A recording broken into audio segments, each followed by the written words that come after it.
एक वक्त पर बिहार में कहा जाता था कि नीतीश कुमार पलटू राम है। यानी कि अपने फायदे के लिए नीतीश कुमार कभी किसी दल में चले जाते हैं तो कभी उसी दल को छोड़कर किसी और दल में चले जाते हैं गठबंधन के लिहाज से, यानी कि गठबंधन का साथ लेने के लिए दूसरे दल से हाथ मिलाते हैं। और यही सेम उत्तर प्रदेश में ओम प्रकाश राजभर को लेकर कहा जाता है। ये कहा जाता है कि बिहार के बाद उत्तर प्रदेश में दूसरा वो चेहरा है जो पलटी मारता है, और वो है ओम प्रकाश राजभर का।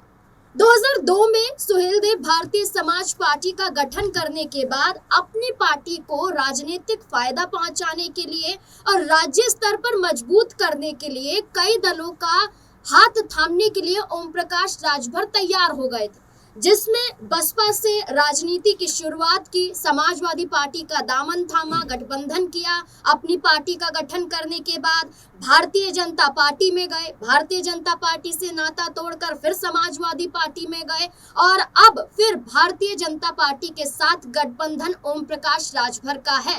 लेकिन क्या 2027 के विधानसभा चुनाव से पहले ये गठबंधन टिक पाएगा या गठबंधन टूटने के कगार पर पहुंच जाएगा? क्योंकि ओम प्रकाश राजभर के जो तेवर उत्तर प्रदेश में नजर आ रहे हैं वो गठबंधन के लिहाज से नहीं देखे जा रहे हैं। एक बयान, एक ऐलान, जिसके बाद गठबंधन में ही फूट पड़ती हुई नजर आ रही है। ओम प्रकाश राजभर का ये कहना कि अब वो जहूराबाद से नहीं बल्कि अतरोलिया से विधानसभा का चुनाव लड़ेंगे, और इसके लिए हमने संजय भाई से बातचीत कर ली है और हमने मुख्यमंत्री योगी आदित्यनाथ तक भी ये फरमान पहुंचा दिया है। लेकिन क्या वाकई ऐसा है? क्या ओम प्रकाश राजभर अपने आप से फैसला ले रहे हैं, और अपने आप से लिए गए फैसलों के आधार पर क्या गठबंधन मायने उनके लिए नहीं रखता है? तो क्या मान लिया जाए कि ओम प्रकाश राजभर उत्तर प्रदेश में चुनाव से पहले कुछ बड़ा खेल करने वाले हैं?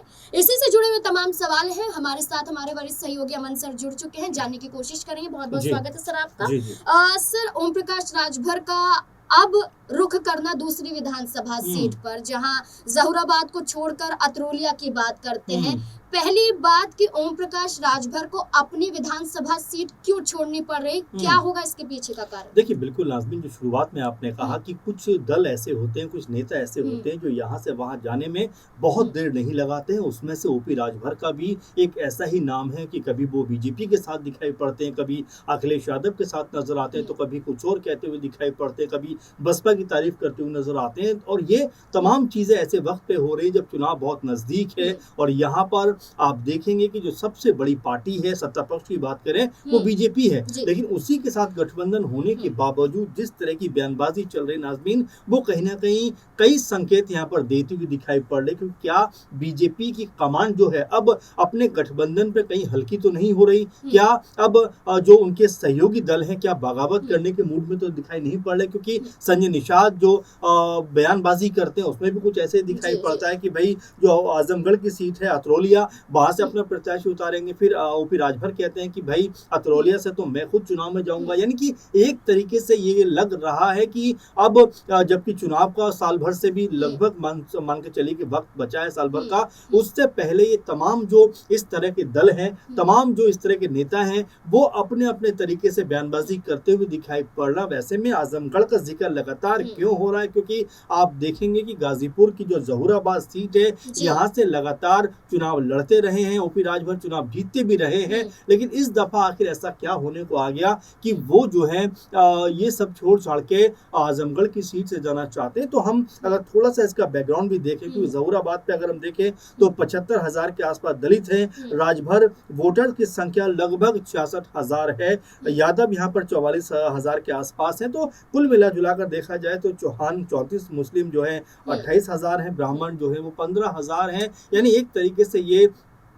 राजभर जो वोटर्स हैं उनके लिए सबसे मजबूत सीट मानी जाती है। राजभर का प्रभाव जो है वो इस सीट के ऊपर दिखाई पड़ता है, इसीलिए लगातार जहूराबाद से ओपी राजभर चुनाव जीतते रहे हैं। लेकिन गाजीपुर के अंतर्गत आने वाली इस सीट को लेकर ये भी कहा जा रहा है नाज़मीन की यहाँ पर अब अब्बास जो अंसारी हैं, अंसारी परिवार का जो दबदबा है वो काफ़ी ज़्यादा दिखाई पड़ता है, और इसीलिए हो सकता है कि यहाँ से अपनी स्थिति को कमज़ोर भांपते हुए, आंकते हुए आजम आजमगढ़ की तरफ अपना रुख करते हुए दिखाई पड़ रहा है। और एक आंकड़ा ये भी कहता है कि क्या अरविंद राजभर जो उनके बेटे हैं, इससे पहले घोषित जो लोकसभा चुनाव हुआ जी था जी वहां हाँ से चुनाव चुनाव हार चुके हैं, तो क्या अपने बेटे को यहाँ से लेकर आना चाहते हैं? फिर ये खबर भी सामने आती है कि जो दीदारगंज एक सीट है आजमगढ़ की ही विधानसभा की, उसके ऊपर उनके बेटे जा सकते हैं। तो फिलहाल अभी बहुत सारी खिचड़ी यहाँ पर जो कह सकते हैं सहयोगी दल कह है सकते बीजेपी कि के। जी परिवारवाद हावी हो रहा है। ओपी राजभर खुद भी चुनाव जी लड़ेंगे, बेटों को भी उतार जी सकते हैं, अपनी सीट भी दे जी सकते हैं और दूसरी सीट पर खुद लड़ने के लिए ऐलान कर देते हैं। लेकिन संजय निषाद जब ये कहते हैं कि हम मर्यादा में रहते हैं, गठबंधन में रहकर बातचीत करते हैं, जी फैसला एनडीए के अंतर्गत आएगा, तो जी ओम प्रकाश राजभर ऐलान कैसे कर सकते हैं? उन्हें जी मर्यादा नहीं खोनी जी चाहिए, मर्यादा में रहना चाहिए।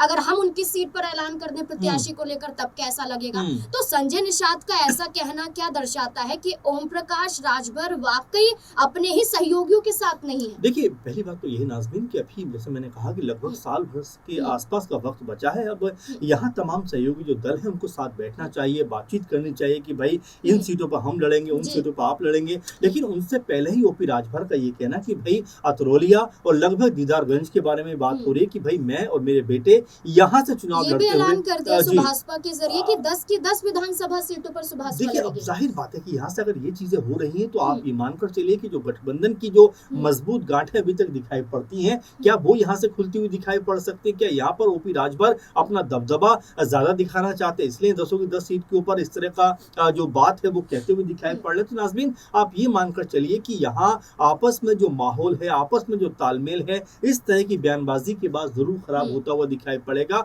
और चूंकि ओपी राजभर अकेले दम पर बहुत मजबूत नहीं है, ऐसे में क्या वो करने वाले हैं? क्या बसपा के साथ क्या बातचीत उनकी हो चुकी है? क्योंकि आपने देखा इससे पहले वो कह चुके हैं इस बात के लिए कि बसपा को लेकर तारीफें बांधते हुए वो दिखाई पड़े हैं, मायावती जी को लेकर उनकी तारीफों के पुल बांधते हुए दिखाई पड़े थे। तो ऐसे में हो सकता है कि क्या अभी से उन तमाम चीजों को साधने का प्रयास यहाँ पर ओपी राजभर कर रहे हैं? और अगर ऐसा है तो क्या ये मानकर चला जाए कि जो अब तक मजबूत गठबंधन एनडीए का उत्तर प्रदेश में दिखाई पड़ता था, यहाँ से वो कमजोर पड़ता हुआ दिखाई पड़ेगा? अच्छा सर, बात करें जिस सीट को लेकर वो कह रहे हैं कि अब जी चुनाव लड़ेंगे अतरौलिया से, जी ये समाजवादी पार्टी का मजबूत गढ़ है। जी यहाँ से बलराम यादव जो जी संस्थापकों में से एक है, बिल्कुल वो चुनाव लड़ते रहे, जी जीतते रहे, और उसके बाद उनके जाने के बाद उनके जी बेटे को जी संग्राम को यहाँ पर उतारा बिल्कुल जाता है, वो भी चुनाव जीत जाते हैं। संजय निषाद अपनी पार्टी के उम्मीदवार को नहीं जिता पाते हैं।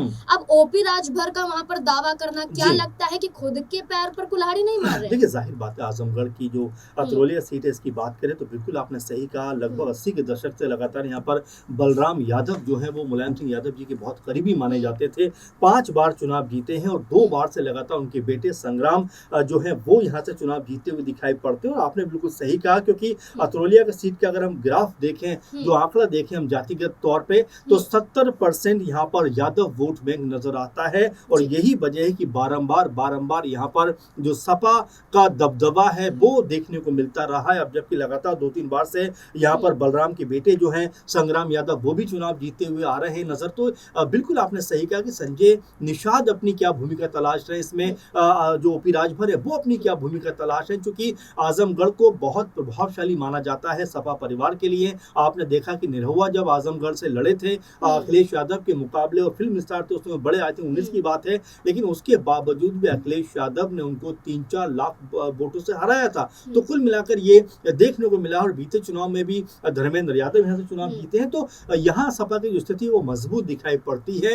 अब जिस तरह से ओपी राजभर जल्दबाजी में है या बताना चाहते हैं कि भाई आजमगढ़ के ऊपर मेरा प्रभाव ज्यादा, इसीलिए 10 की 10 जो विधानसभा सीट है उनके ऊपर प्रत्याशी उतारूंगा। लेकिन फिलहाल अगर हम अतरौलिया की बात करें, दीदारगंज की बात करें, आजमगढ़ सदर सीट की बात करें, तो क्या इन सीटों के ऊपर भी कोई नजर बना कर रखे हुए हैं बीजेपी या संजय निषाद की पार्टी, निषाद पार्टी जो है, या फिर यहाँ पर ओपी राजभर जो दावा कर रहे हैं उसको पुख्ता यहाँ पर बीजेपी करती हुई दिखाई पड़ेगी? क्योंकि सपा ने अभी पत्ते खोले नहीं है, सपा का दबदबा रहा है। तो ऐसे में क्या ओपी राजभर अपना बड़बोलापन दिखा रहे हैं? एक बात। दूसरी बात, क्या अपने बेटे की राजनीति को सिक्योर करना चाहते हैं? और तीसरी बात, क्या गाजीपुर में उनको हार का डर सता रहा है इसलिए अब वो आजमगढ़ जाना चाहते हैं? इन तमाम पहलुओं को लेकर आने वाले दिनों में चर्चाएं होती रहेंगी, क्योंकि जिस तरह की बात ओपी राजभर ने बोली है, अपने आप में पूर्वांचल की राजनीति में उसने हलचल पैदा कर दी है। चलिए, अपनी विधानसभा सीट तो ओपी राजभर बदल रहे हैं और खुद ऐलान कर रहे हैं, और ये गठबंधन में कहीं ना कहीं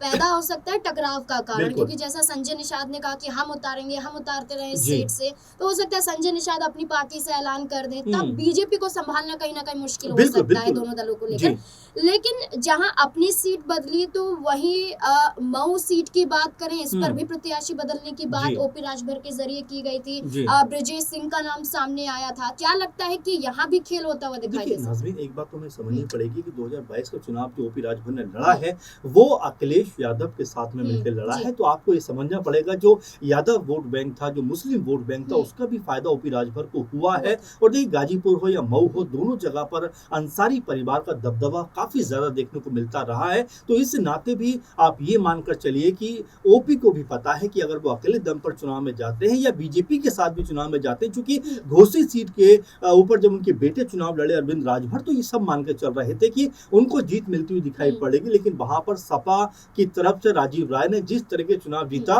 वो सबके सामने। और वहीं अगर संजय निषाद की बात करें, तो उनके बेटे भी जो है संत कबीर नगर से चुनाव लड़े और उनको भी वहां पर हार का सामना करना पड़ा। तो कुल मिलाकर ये स्थिति बन रही है कि बीजेपी के साथ रहकर भी क्या अपनी राजनीति को निषाद पार्टी और यहाँ पर सुबह सपा मजबूत नहीं कर पा रहे हैं, इसीलिए अपने लिए नए नए रास्ते तलाशते हुए दिखाई पड़ रहे हैं। लेकिन कह सकते हैं कि एनडीए की बैठक से पहले अगर इस तरह की चर्चा और इस तरह के बयानबाजियां हो रही हैं, तो ये बताने के लिए काफी है कि गठबंधन के अंदर कुछ तो गड़बड़ चलती हुई दिखाई पड़ रही है। बिल्कुल, पीला गमछा की बात करने वाले ओम प्रकाश राजभर अब आजमगढ़ की 10 की 10 विधानसभा सीटों पर चुनाव लड़ने को लेकर अपनी पार्टी को तैयार कर रहे हैं, और पार्टी के जरिए वहां सभाएं भी की जा रही हैं। अब ओम प्रकाश राजभर के ऐलान के बाद संजय निषाद ने मर्यादा में रहने की बात तो कर दी, लेकिन अब उत्तर प्रदेश के मुख्यमंत्री योगी आदित्यनाथ, केंद्रीय गृह मंत्री अमित शाह और प्रधानमंत्री नरेंद्र मोदी मिलकर क्या फैसला लेंगे, ये देखना काफी दिलचस्प होगा, क्योंकि खुद संजय निषाद ने कहा है